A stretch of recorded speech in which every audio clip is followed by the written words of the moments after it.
Selamat siang semuanya. Pada kesempatan kali ini, kami dari kelompok 2 akan menyampaikan hasil diskusi mengenai manfaat zooplankton yang beranggotakan 1. Dela Widi, 2. Iqbal Rahmat, 3. Asi Sifah, 4. Nova Hevi, 5. Kartika Kwina, dan terakhir Lilian Diah. Definisi plankton. Istilah plankton pertama kali digunakan oleh Victor Hansen. Menurut Sulistiawati dan Syahlan, kata plankton berasal dari bahasa Yunani yang berarti pengembara. Jadi, plankton dapat didefinisikan sebagai organisme yang melayang atau mengapung di atas permukaan air di kawasan estuari. Kemudian definisi dari zooplankton adalah plankton hewani yang hidupnya mengapung atau melayang di atas air. Zooplankton sebenarnya mempunyai kemampuan bergerak dengan cara berenang, tetapi kekuatan berenang mereka sangat kecil. Selanjutnya, filum zooplankton. Yang pertama, protozoa. Protozoa dibagi dalam 4 kelas, yaitu sporozoa, flagellata, ciliata, dan rhizopoda. Yang kedua ada Cnidaria. Cnidaria terdiri dari kelas Hydrozoa, Scyphozoa, dan Anthozoa. Yang ketiga ada Ctenopora.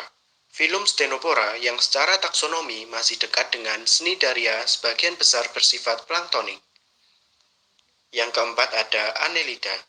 Meroplankton dari Annelida ini terdapat di pantai-pantai yang subur, seperti meroplankton dari Crustacea.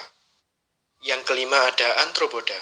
Dari filum Anthropoda, hanya Crustacea yang hidup sebagai plankton, dan merupakan zooplankton terpenting bagi ikan di perairan air tawar maupun air laut.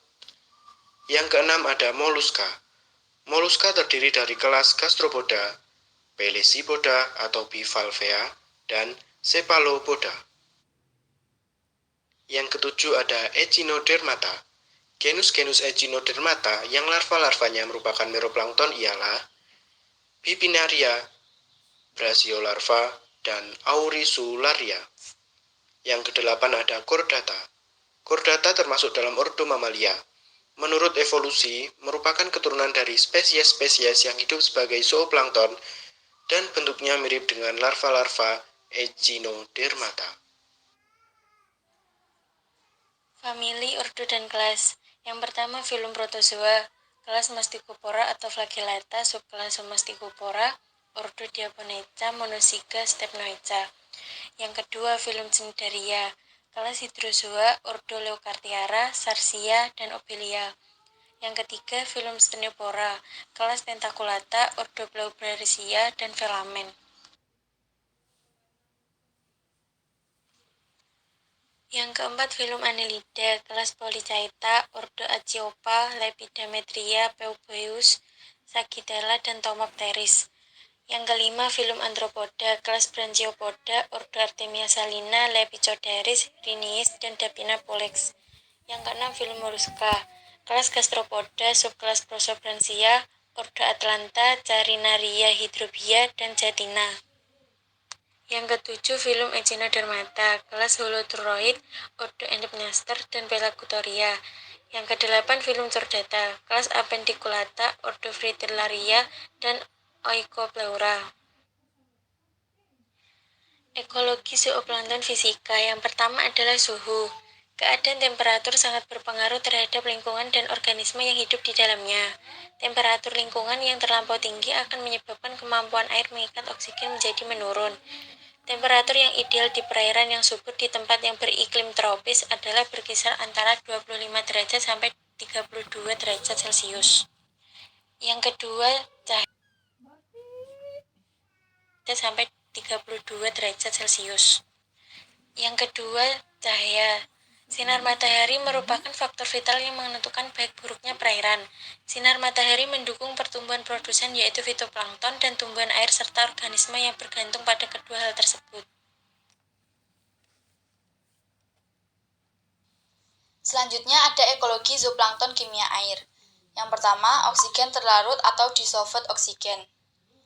Oksigen sangat diperlukan untuk metabolisme dan pernafasan bagi organisme perairan.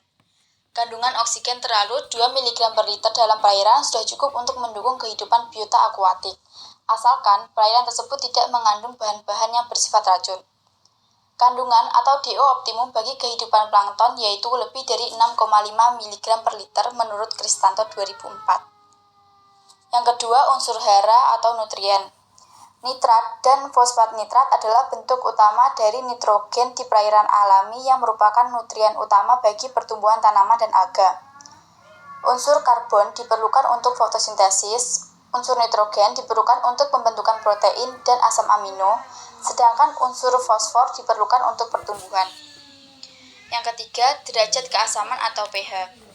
pH yang ideal bagi kehidupan organisme akuatik termasuk plankton pada umumnya berkisar antara 7 sampai 8,5. Yang keempat, turbiditas atau kekeruhan. Turbiditas atau kekeruhan adalah jumlah dari butir-butir zat yang tergenang dalam air. Kekeruhan yang tinggi akan menurunkan kecerahan perairan serta mengurangi penetrasi cahaya matahari yang masuk ke dalam air sehingga akan membatasi proses fotosintesis dan proses produktivitas perairan. Dan selanjutnya, biologi zooplankton. Zooplankton merupakan organisme akuatik yang dapat ditemukan di hampir seluruh habitat air tawar. Sebagian besar zooplankton berukuran kecil atau kurang dari 1 mm dan tubuhnya relatif transparan. Secara umum, zooplankton yang terdapat di perairan tawar didominasi oleh 4 kelompok besar diantaranya protozoa, rotifera, cladocera, dan zoopoda. 1. Protozoa. Protozoa adalah organisme uniseluler dan berukuran mikroskopik. Proses reproduksi terjadi secara seksual dan juga aseksual. Tahap pembelahan menggunakan cara mitosis yang hasilnya akan terbentuk 2 sel anakan. Ciri-cirinya yaitu 1. Organisme uniseluler, 2. Eukariotik, 3. Hidup soliter atau berkoloni, 4. Umumnya tidak membuat makanan sendiri, 5. Hidup bebas, saprofit atau parasit, 6.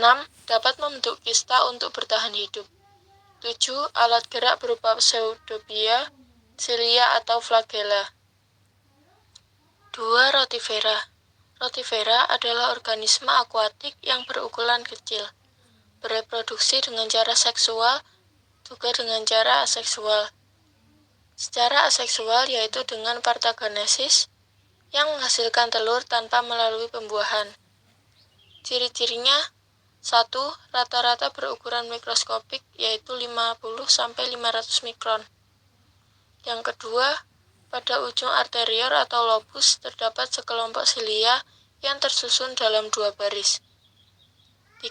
Sebagian besar spesies rotifera hidup bebas dan hidupnya singkat, umumnya antara 1-2 minggu. 4. Organ kelamin jantan dan betina terpisah dan reproduksinya dapat secara seksual atau parthenogenesis. 3. Cladocera. Cladocera tergolong sebagai subkelas dari subfilum Crustacea yang termasuk zooplankton. Bereproduksi secara parthenogenesis yaitu seksual dan aseksual. Seksual bergantung pada tempat tinggal mereka melalui fertilisasi. Ciri-cirinya 1. Bentuk kulit luar sebagai sebuah penutup yang berkelopak 2 dan menutup bagian tubuh namun tidak sampai ke bagian kepala. 2. Memiliki 4-6 pasang lengan renang, antena besar dan bercabang 2 sebagai alat untuk bergerak. 3. Cara berenang Cladocera tersendat-sendat. 4. Terdapat sebuah mata majemuk pada kepala. 5. Kebanyakan berukuran 0,5-1 mm. Selanjutnya adalah habitat zooplankton.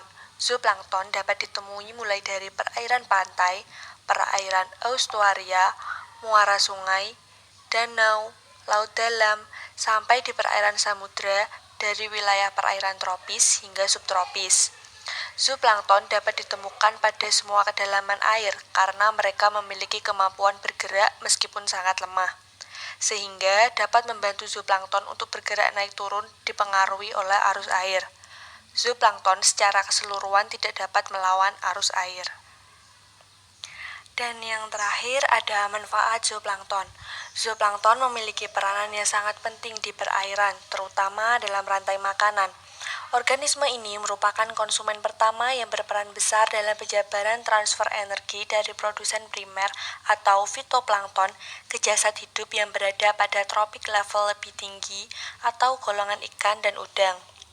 Selain itu, zooplankton dapat digunakan sebagai bahan kajian untuk mengetahui kualitas dan kesuburan suatu perairan yang sangat diperlukan untuk mendukung pemanfaatan sumber daya pesisir dan laut. Sekian pemaparan manfaat zooplankton dari kelompok 2 yang dapat disampaikan. Kurang lebihnya kami mohon maaf. Terima kasih.